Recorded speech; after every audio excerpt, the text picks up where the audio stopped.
morning students. Welcome to your geography online class. Today we will do lesson number 5, natural vegetation and wildlife. So before starting our chapter, I explain something. First of all means world में total 12 countries हैं जिनमें जो biodiversity है means animals, plants, flowers, जितनी भी animals की species हैं उनकी जो मतलब जो स्पीशीज हैं वो किस किस कंट्री में है सबसे ज़्यादा क्वांटिटी में। तो ऐसे 12 कंट्रीज हैं जिनमें बायोडाइवर्सिटी है। उन 12 कंट्रीज के अंदर ही इंडिया का नेम भी आता है, ठीक है। नेक्स्ट है इंडिया के अंदर हमारे 47,000 प्लांट स्पीशीज हैं और 15,000 फ्लावर स्पीशीज हैं। Along this 90,000 species of animals की हैं। और जिसके साथ साथ काफ़ी मतलब इंडिया जो है वो जो फिशेस की स्पीशीज में भी काफ़ी रिच है, जिसमें जो आपका मैरीन वाटर है और जो आपका फ्रेश वाटर है इनमें भी हमारी काफ़ी सारी जो फिशेज है उनकी स्पीशीज पाई जाती है। So let us start our first point, natural vegetation. What is natural vegetation? A plant grow naturally without human aid, that is called natural vegetation. Means जो plants जितने भी हमारे forest हमारे बिना किसी help के जो vegetation naturally grow हुई है वो क्या कहलाती है? Natural vegetation. Next है virgin vegetation. Virgin vegetation means vegetation that grow naturally without human disturbance and not for long time purely indigenous. जो हमारी वर्जिन वेजिटेशन, वो वेजिटेशन कौन सी वेजिटेशन है जिस वेजिटेशंस को जो प्लांट्स हमारे देश के अंदर नेचुरली ग्रो हुए, उन प्लांट्स को बाहर से नहीं लाया गया है और वो इस वेजिटेशन को काफ़ी लंबे पीरियड से ह्यूमन बींग्स ने कोई इंटरफियर या कोई डिस्टर्बेंस नहीं की है इन फॉरेस्ट में, तो वो जो वेजिटेशन कहलाती है वो हमारी वर्जिन वेजिटेशन कहलाती है। नेक्स्ट है एक्सोटिक प्लांट्स। एक्सोटिक प्लांट्स क्या होते हैं? These plants bring from other countries. जो ये एक्सोटिक प्लांट्स होते हैं वो दूसरे कंट्रीज से लाए हुए प्लांट्स होते हैं जो धीरे धीरे इंडिया में ग्रो किए जाते हैं, ये कहलाते हैं exotic plant. Next point is flora and fauna. Flora means plant species and fauna means animal species. Means flora जो वर्ड है वो प्लांट्स के लिए यूज किया जाता है, फाइना जो एनिमल्स के लिए यूज किया जाता है।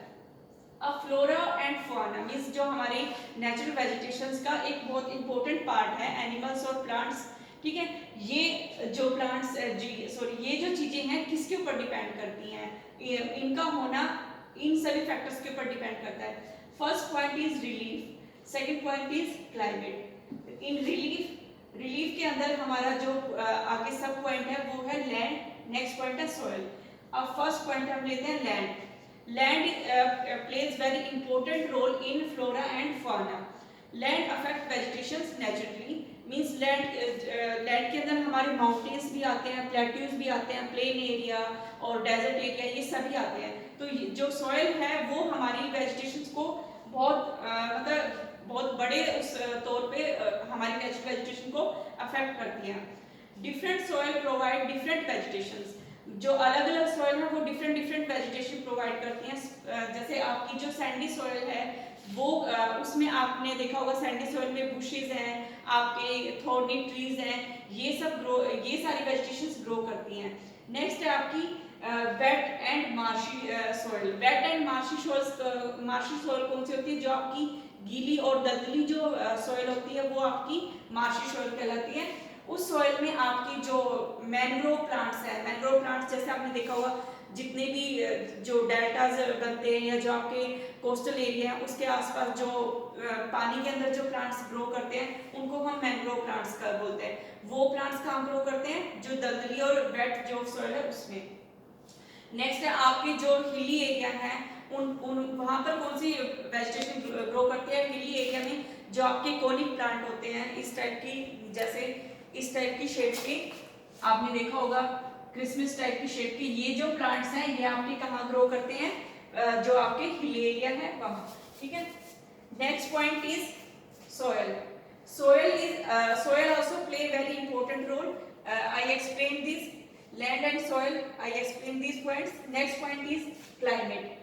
Climate also very important role. First point is temperature. temperature like humidity, humidity, and air, precipitation, ये सब क्या है हमारे टेम्परेचर्स के सब पॉइंट है, सॉरी क्लाइमेट के सब पॉइंट है।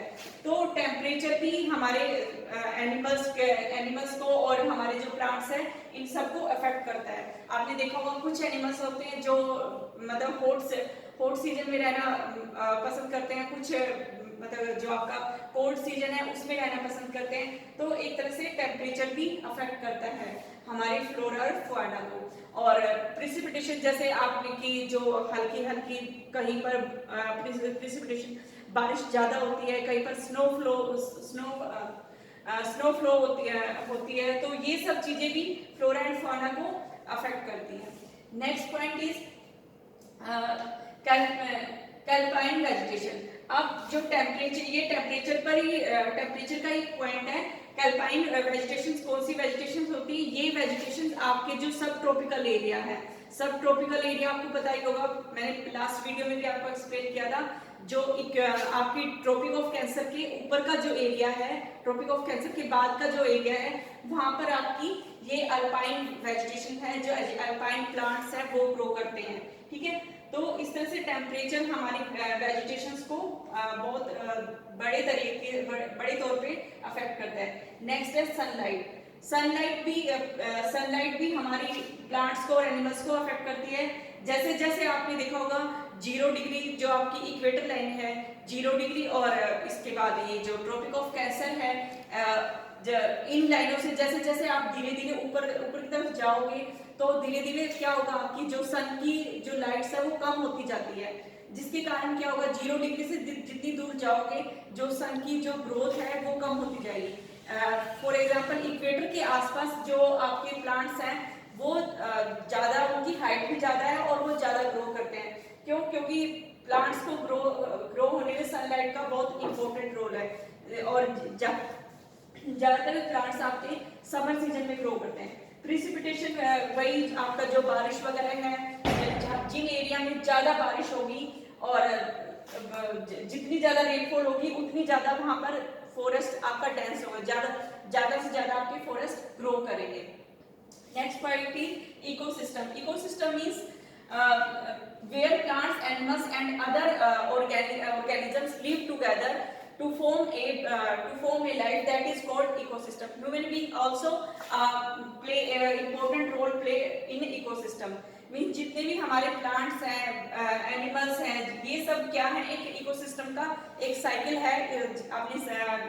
आपने 7th क्लास में 8th क्लास में भी रीड किया होगा कि एक साइकिल चलती है, उस साइकिल के अंदर ये प्लांट्स, एनिमल्स सब एक दूसरे से इंटरकनेक्टेड हैं और ये सब क्या है, इकोसिस्टम का एक पार्ट है। सॉरी, ये सब मिलके क्या बनाते हैं, इकोसिस्टम बनाते हैं और ह्यूमन बीइंग भी इकोसिस्टम का एक पार्ट है।